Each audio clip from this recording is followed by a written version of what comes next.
Hey guys, another video for you. March 3rd, 2022. I don't know, 2, 3, maybe 4 hours. I'm not, probably about 2 or 3 hours since my last video. Thursday. So, got the rig set up. So take a look here. Got a fan cooling the S37 motherboard. And so had this GPU already installed, the XFS Radeon 6600, and then got the mech, this one, the mech 6600, RX 6600 installed. Got it all plugged in here with our server power supply and a fan to keep, as I was, I guess, starting to mention, a fan to keep the motherboard cool, because apparently they have problems staying cool. I haven't done a whole lot of research to figure out, I haven't done almost any research to figure out how much cooling the motherboard might need, but I've heard it, and so I thought, well, I'll just get a fan, and I just kind of mounted it on the wall there. There was already a painting hook like attached to the wall, so I just hung it on there, and that seems to be working out. So I used MSI Afterburner, and what I did is I didn't overclock it, I actually underclocked it. It's weird how it works, but if you take a look here, we're running these two at 65.97 revenue per month, running about 28.9 megahash. So it does vary, running at 63 to 60 watts respectively, and running at about 48 to 45 degrees. And so yeah, and so just mining with Cryptex. We'll see how well Cryptex works out. It seems to be easier and perhaps more profitable than NiceHash. I mean, I'm sure eventually at some point I'll get into, well, I don't know if I will. I mean, some people use HiveOS and mine Ethereum directly or other cryptocurrencies directly, and I'm just going for super easy. I just want to be able to leave it on, and if there's a problem with Wi-Fi or whatever the problem is going on, it'll just start mining when the problem is fixed. So yeah, so I was setting this up. So what I needed to do, as I mentioned before, I needed to install Windows. So I installed Windows on 128 gig USB drive, and then loaded some programs onto it and loaded the drivers, or the program and drivers, for a Wi-Fi dongle. And so it worked at first, but then it just stopped working, and I didn't know what the heck was going on with it. And so I messed around with it, did some things. I uninstalled and reinstalled the program and or drivers, and that didn't work. I put the dongle in different USB slots on one side, because there's four slots altogether, 2 on one side and 2 on the other. And so you can see all the USB slots here. And I had the Wi-Fi dongle over on this side, and it just wasn't working on this S37 motherboard. It wouldn't even, the Windows would register that something was plugged in. Ooh, nice, we're hitting 28.96 megahash. And 28.9 on number 1 and number 2 GPUs. But anyways, yeah, so like after like messing with it, I shut down Windows. I shut it down completely instead of restarting it. I took the hard drive, not the SSD, the USB drive. I switched it to the other side and the wireless keyboard dongle to the other set of USB plugins. And then I took that Wi-Fi dongle and switched it to the other side, booted it up, logged in, and it's working perfectly. So I'm not sure what's going on with the other side of the USB plug-in set. Like I said, two on one side, two on another, and my beard is huge.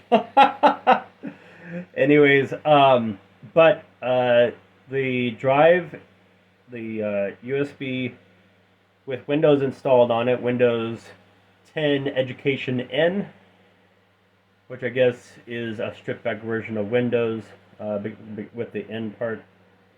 Anyways, it's working fine on the other two. We're on the other two USB plug-in drive side, or not drive, but the USB plug-in side, where the Wi-Fi dongle wasn't. It just wasn't working. So, and the keyboard seems to be working fine on that side. Yep. So not sure what's going on with that, but that's kind of technology. Sometimes you just gotta finagle it. Sometimes. And I tried finagling from the software program side and from the look at the software and from the and that didn't work, and the driver's side didn't really seem to work. I'm not even sure if I was successful in uninstalling those. I think maybe I was, but got it all reinstalled, plugged it in a different port, and it works on a completely different port side, and it works fine. So that's good news. And so by plugging in just one more GPU, we doubled our income from $30-something a month to now over $60 a month. So praise Jesus for that. I'm so glad Jesus thought of GPU mining. I'm sure that's going to offend some atheists out there. It's fine. No one cares what they think anyways. It's fine. I'm kidding.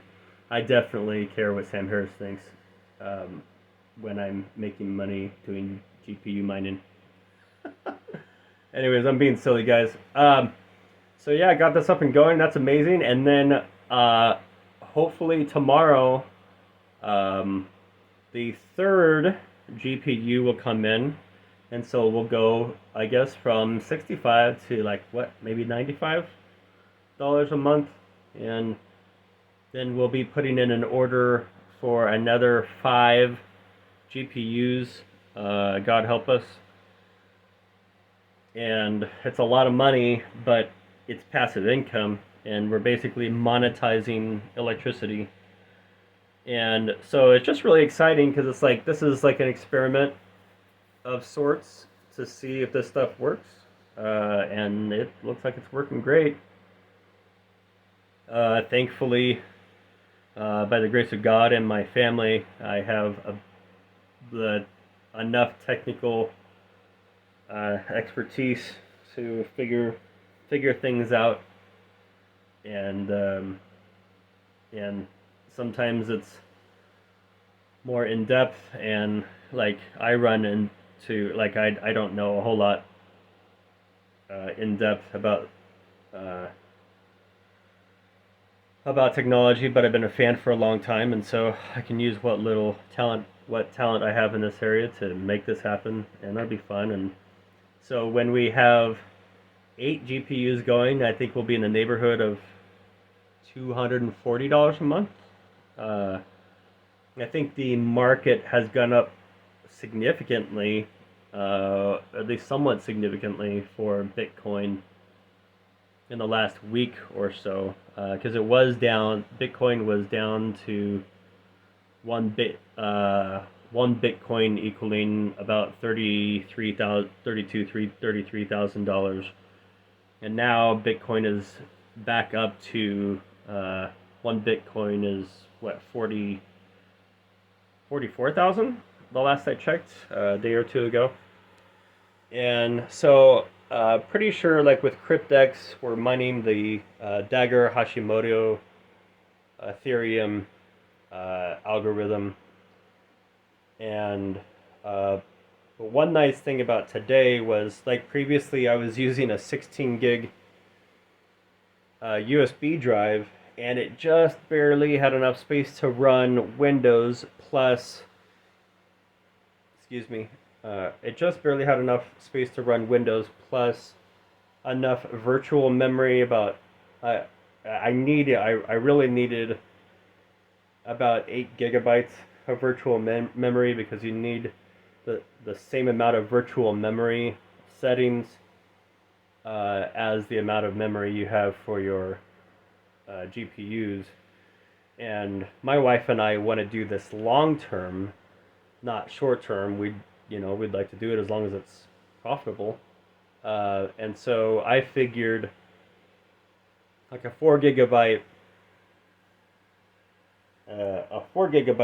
GPU, as far as memory capacity, isn't like, it seems like the trend is that the algorithms are increasing in size in order to mine Ethereum or whatever else it might be.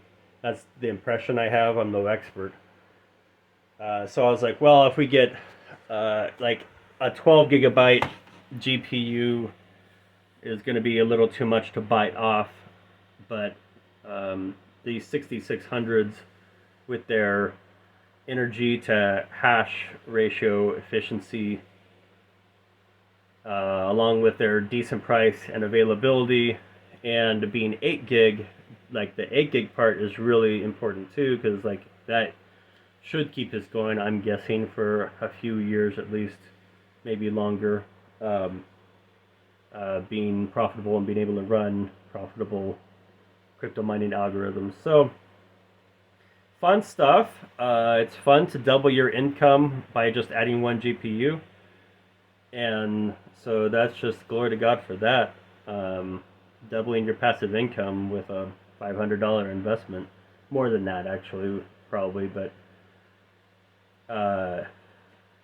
yeah. And so we'll get the third one in tomorrow, and that'll increase it again. And so it's just praise God, fun stuff going on over here with crypto mining, using Cryptex to do it. So far it's working out pretty well. And but if you guys know a better platform to mine on, I know some people use NiceHash, some people use the HiveOS operating system and then mine for different Ethereum mining pools. One thing I like about Cryptex, I mean, it might be true about other platforms, but one thing I like about Cryptex is that the hash power, or the solutions that we're selling to them with our GPUs, we get paid out in Bitcoin. So like with Cryptex, I can display the equivalent of Bitcoin in any currency. So USD, like United States dollar, or the yen, or maybe 8 or 9 currencies. But what I'm actually getting paid in is Bitcoin. And so, yeah, and I like that I'm getting paid in Bitcoin. I don't like the idea that the central banks, especially in America, have printed like 2 or 3, like in America, I think we printed like 2 or 3 trillion, and added it to the cash supply in America.